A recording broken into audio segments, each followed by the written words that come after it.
এইটো আপুনি কেনেকুৱা প্ৰয়াস কৰিছে? আজি মই ইতিমধ্যে মোৰ ভাষণত কৈছোঁ যে আজি আমি 4টা বজাত সন্মানীয় চামগুৰি শৈক্ষিক সমাজৰ লগত আমি এখন সভা অনুষ্ঠিত কৰিম। পৰৱৰ্তী পৰ্যায়ত চামগুৰিত কৰিম। কিন্তু যিহেতু এই 2 মাহ সম্পূৰ্ণৰূপে হায়াৰ ছেকেণ্ডেৰী পৰীক্ষা, ডিগ্ৰী পৰীক্ষা চলি আছে, এইটো সময়ত কোচিং ইনষ্টিটিউটটো খুলিলেও আমি ছাত্ৰ ছাত্ৰীসকলৰ কোনো কামত নাহিব।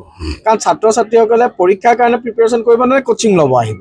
After completion of there exam মই ভাবিছোঁ যে বিহুৰ পিছতে আমি এটা খুব ভাল কোচিং চেণ্টাৰ আমি ইতিমধ্যে জেগা চিলেক্ট কৰিছোঁ, যিটো আমাৰ এইটো শিঙিমাৰী জিলা পৰিষদ।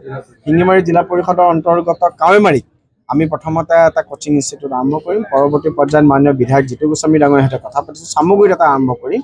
আমাৰ যি প্ৰতিশ্ৰুতি, চামগুৰিৰ যুৱ প্ৰজন্মই যাতে খুব এটা ভাল পৰিৱেশত এটা বেছিক ফাউণ্ডেশ্যন ইয়াৰ পৰা পাই যাব পাৰে। আমি কেইবাগৰাকীও ইতিমধ্যে প্ৰফেচনেল ইনষ্টিটিউটৰ লগত কথা পাতিছোঁ, প্ৰফেচনেল ফেকাল্টিৰ লগত কথা পাতিছোঁ, আৰু বিহুৰ পিছতে আপোনালোকক মাতি আনি পেলাই সেই কোচিং ইনষ্টিটিউটৰ আমি শুভাৰম্ভ কৰিম। ধন্যবাদ।